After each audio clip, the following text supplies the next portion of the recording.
महाराष्ट्र राज्याचे अन्न व औषध प्रशासन मंत्री व हिंगोली पालकमंत्री नामदार नरहरी झिरवाळ यांचा शासकीय निवासस्थानी एका तृतीयपंथीय सोबतचा आक्षेपार्ह व्हिडिओने खळबळ माजवली आहे।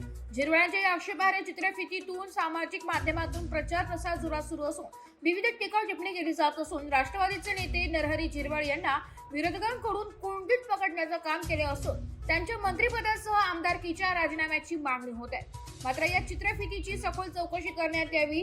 जोडजूळ करून बनवण्यात आलेली चित्रफित या झिरवाळ हे तृतीयपंथीयांशी कुठेही अंगलट करत असल्याचं दिसून येत नाहीये। तरी हा बदनामीकारक व राजकीय अस्तित्व संपवण्यासाठीचे कट कारस्थान आहे। पेठ तालुका राष्ट्रवादी काँग्रेसच्या झालेल्या बैठकीत नामदार झिरवाळ यांचे समर्थकांच्या चर्चेत मागणी करत पेठ तालुका वासीय झिरवाळांच्या पाठीशी खंबीरपणे उभे राहणार असल्याचा निश्चय करण्यात आलाय। यावेळी तालुका अध्यक्ष रामदास गवळी, हिरामन पवार, दुर्गानाथ गवळी, सुयोग गवळी, पुंडलिक सातपुते, गौरव चौधरी, बापू गवळी, भिकाजी चौधरी, निवृत्ती सापटे, गणेश गवळी, जितेंद्र जाधव, श्याम गवांदे, पुरुषोत्तम गवळी सातपुते, महाले दरोडे जाधव यांच्या आदींसह पदाधिकारी कार्यकर्ते उपस्थित होते। पूर्णपणे त्याची खात्री मुख्यमंत्र्यांनी पूर्ण तो व्हिडिओ बघितला, कारण महाराष्ट्राचे ते जबाबदार मुख्यमंत्री आहेत किंवा पक्षाच्या नेत्या सुनेत्राताई आहेत, त्यांनी ते पूर्ण बघितलं। असं कोणाला क्लीन चिट दिली जात नाही। आणि त्याच्यानंतर हा सगळा साहेबांचा स्वभाव, अवतीभोवती राहणारे लोक साहेबांना काही कळूनही देत नाही काय चाललंय काय नाही, किंवा एखादा माणूस एखाद्या वेळेस तिथं हे केलं पाहिजे, सांगितलं पाहिजे।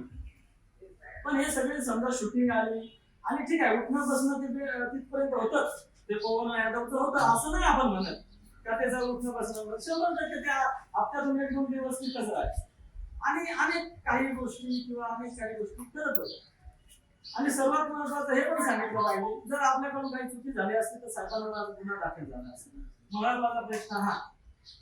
पण अशी वेळ आहे का साहेबांनी गुन्हा दाखल करायची वेळ आहे, पण मग ते आता कुठेतरी एवढा मोठा माणूस आहे, उद्या त्यांनी नको म्हणजे लोकांनी पण नको हे सांगायला मंत्री गुन्हा दाखल करतो, पण ते होईल हळूहळू। तिच्यात भरपूर तो पवन यादव म्हणून अनेक राजकीय व्यक्तींना असंच ब्लॅकमेलिंगचे प्रकार आहेत, खंडणीचे प्रकार आहेत, 6-7 गुन्हे दाखल आहेत।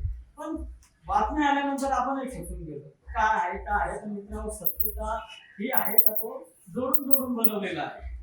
आणि कसं काय मग ते बेडरूम मध्ये गेले, आज बघा साहेबांच्या बेडरूम मध्ये कोणालाच बंधन नाही, म्हणजे बंगल्याचं बंधन नाही, तर साहेब जिथं राहतो तिथं सुद्धा बंधन नाही, म्हणजे असं नाही सांगत।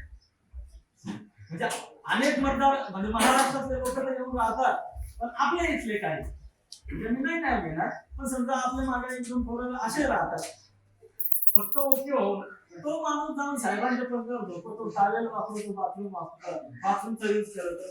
म्हणजे ह्या सगळ्या गोष्टी ह्या भोळेपणाच्या झाल्या, त्याच्यामुळे ही गोष्ट थोडीशी आपण सांगितलं पाहिजे लोकांना। हे पहा, जेव्हा ती बातमी सोशल मीडियावर आली तेवढेच लोक बघू राहिले, तेवढेच लोकांच्या डोक्यात आहे, पण त्याच्या पाठीमागे सत्यता काय आहे हे लोक बघत नाही। ट्रोल करायचं सुरू झालं, पण नंतर त्याच्यात सत्य काय आहे, घटना काय आहे, कसा घडला, काय घडलं। मराठी न्यूज साठी तालुका प्रतिनिधी प्रकाश पगारे, पेठ।